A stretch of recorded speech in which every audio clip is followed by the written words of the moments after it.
Boa noite. Sei que já estamos aí quase 8h30 da noite, mas estamos aqui firmes e fortes. O Fábio sempre que me convida para vir dar as aulas aqui na academia, eu digo, Fábio, pode dizer qual é o dia, pode ser sábado, domingo, qualquer dia que a gente vem com o maior prazer, porque a gente acredita nesse projeto e acha que esse projeto é um projeto que pode mudar a vida de vocês, certo? Sou o professor Felipe Custódio, a aula é de Química, na apostila é na página 76, tá? Então, vamos lá, página 76, e a gente vai estudar um assunto recorrente na prova do Enem, que é o assunto de soluções. A solução ela é uma mistura homogênea. Quais são os dois componentes de uma solução, gente? O soluto e o solvente. A grande maioria das soluções que a gente estuda, quem é o solvente que a gente costuma estudar? A água, né? Que é considerado solvente universal, tá? Então vamos ver a classificação das soluções. Primeiro critério, quanto ao estado físico. Aí as soluções podem ser classificadas como soluções sólidas. O exemplo de uma solução sólida, as ligas metálicas. O ouro 18 quilates. O que é ouro 18 quilates? É uma mistura. É uma mistura de ouro mais cobre. 75% do ouro 18 quilates é ouro, 25% é cobre. Professor, mistura cobre por quê? Para ficar mais barato? Não. É porque o ouro puro, ele é muito maleável. Se você pegar o ouro puro e der uma pancada nele, uma peça de ouro, ela vai amassar, ela vai deformar. A gente coloca o cobre para fazer com que o material fique menos maleável, tá? Então, o exemplo de uma liga metálica é o ouro 18 quilates. Soluções líquidas, o importantíssimo, o petróleo, né? O petróleo é uma mistura homogênea de hidrocarbonetos, é uma solução líquida. E nós temos também as soluções gasosas, a mais conhecida delas, o ar atmosférico, lembrando que toda mistura de gases obrigatoriamente é uma mistura homogênea, então vai ser classificado como uma solução, tá?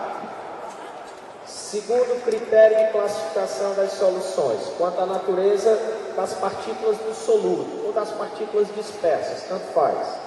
As soluções aqui podem ser classificadas como moleculares ou não eletrolíticas, que são aquelas soluções que a gente vai ter moléculas do solvente. Por exemplo, se você botar açúcar em água, eu vou ter moléculas de açúcar dissolvidos, dispersos na água. Anote aí na sua apostila onde tem soluções moleculares, por favor. Essas soluções moleculares não conduzem eletricidade. Anote aí, por favor, onde tem soluções moleculares. As soluções moleculares não conduzem eletricidade. As soluções moleculares não conduzem eletricidade. Por quê? Porque para o sistema conduzir eletricidade, ou ele tem que ter elétrons livres, ou ele tem que ter íons livres. Nessa solução aí tem íons? Não. Nessa solução aí tem moléculas. E moléculas não conduzem eletricidade. Ok? Segunda classificação quanto à natureza das partículas dispersas. Soluções iônicas ou eletrolíticas. É o caso quando a gente coloca um ácido na água, quando a gente coloca uma base, quando coloca um sal. Nessas soluções aí, o que é que vai estar presente na solução? São moléculas? Não, são íons. Se eu tenho íons presentes nessa solução conduz a eletricidade, sim ou não? Sim, então escreva aí na sua apostila. As soluções iônicas ou eletrolíticas conduzem eletricidade. Conduzem eletricidade porque apresentam íons livres. Então, as soluções moleculares não conduzem eletricidade, enquanto as soluções iônicas conduzem eletricidade porque apresentam íons livres em solução. Ok? Podemos passar para o próximo critério? Terceiro critério de classificação das soluções, quanto à proporção do soluto do solvente.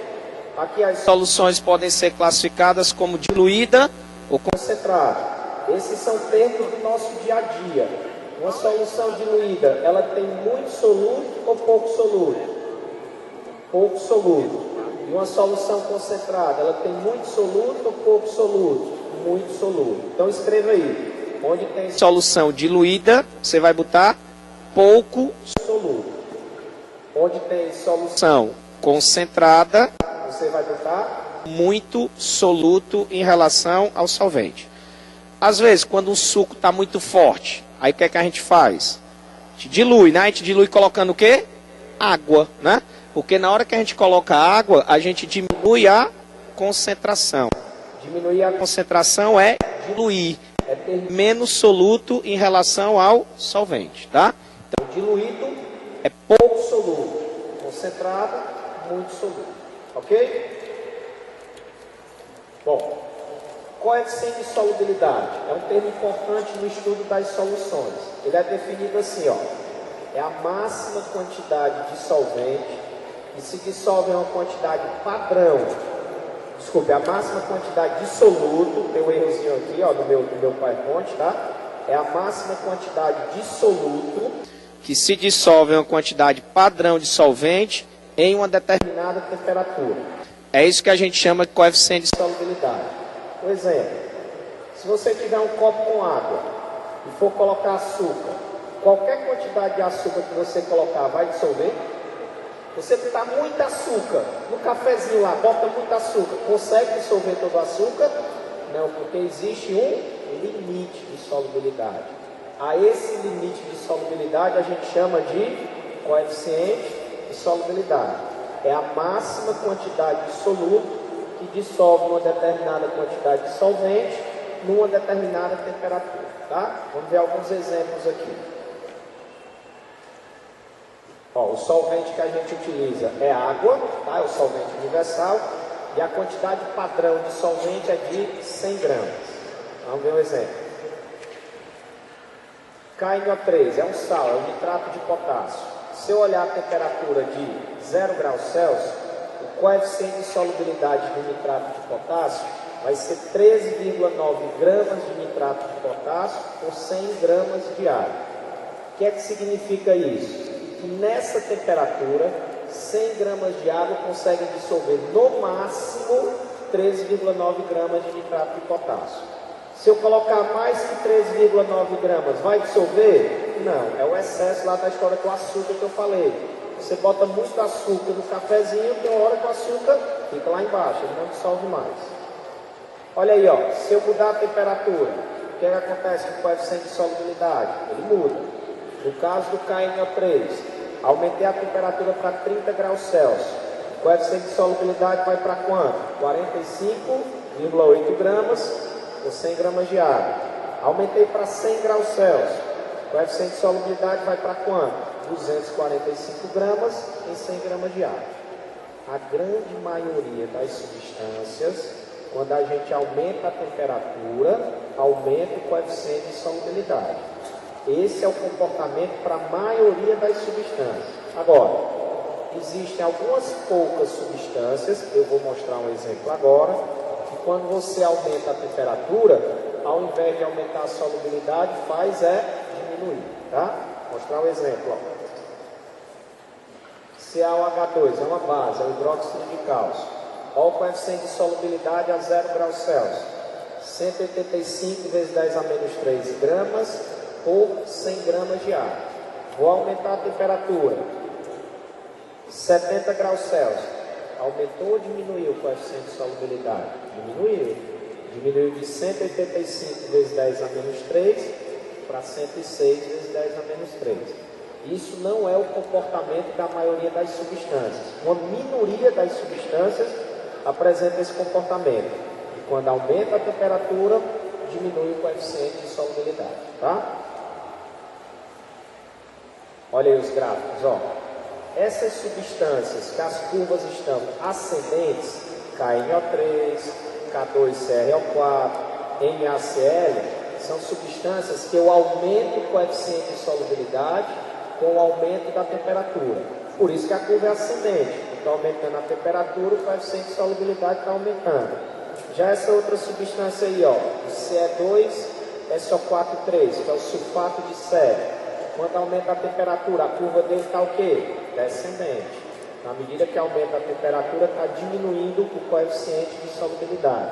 Repito, a grande maioria das substâncias, as curvas serão crescentes.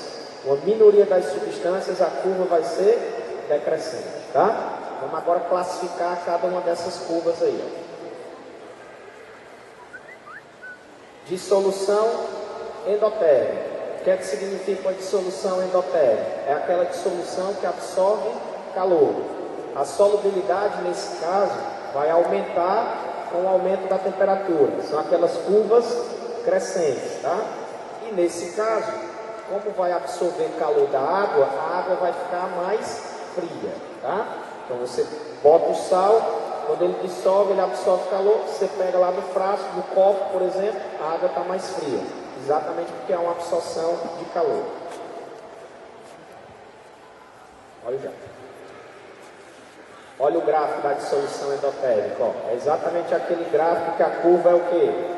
Crescente, né? À medida que aumenta a temperatura, aumenta o coeficiente de solubilidade. Ele diz assim: como eu descubro o coeficiente de solubilidade se não vem essa informação na questão? Questões envolvendo coeficiente de solubilidade, ou ele fornece esse dado na questão, ou ele fornece o gráfico. E aí você vai analisar no gráfico. Você não tem que saber decorado nenhum valor de coeficiente de solubilidade. Ou ele dá esse dado na própria questão, no enunciado, ou ele te dá o gráfico. E aí no gráfico tem como saber. Por exemplo, se tu pegar aí mais ou menos nesse gráfico que eu coloquei, ó, 40 graus Celsius, joga 40 graus Celsius aí na curva, o valor do coeficiente de solubilidade vai dar mais ou menos quanto aqui no olhômetro? Por volta de 60, um pouquinho acima de 60, certo? Então você não tem que saber memorizar nenhum valor de coeficiente de solubilidade. Ou ele te dá esse dado na questão, ou ele te dá o gráfico para que em cima do gráfico tu possa encontrar o valor do coeficiente de solubilidade. Ok? Vamos agora para as curvas decrescentes, ó. Dissolução exotérmica. Agora na dissolução exotérmica, libera calor. A solubilidade nesse caso vai diminuir com o aumento da temperatura. Por isso que a curva é decrescente. E nesse caso a solução vai ficar quente e vai estar liberando calor para a água, tá? Por isso que a água fica quente. Olha o gráfico, ó. Agora é uma curva decrescente, tá? O exemplo que eu estou colocando aí é o mesmo exemplo que eu falei anteriormente, o CaOH2. É uma substância que quando a gente aumenta a temperatura, faz diminuir o coeficiente de solubilidade. Agora, preste atenção, porque tem uma curvazinha característica para os sais que a gente chama de sais hidratados. O que são sais hidratados? São sais que apresentam moléculas de água na superfície dele. Esse exemplo que eu estou colocando aí, ó, é o Na2SO4, pontinho 10H2O. Esse pontinho, toda vida que ele estiver presente na fórmula do sal, significa dizer que o sal é um sal hidratado. É um sal que tem moléculas de água na superfície dele.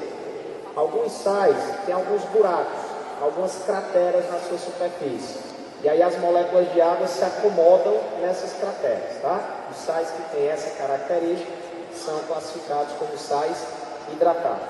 Perceba que a curva, ó, ela vai crescendo até que chega num ponto e depois a curva passa a ser o quê? Decrescente.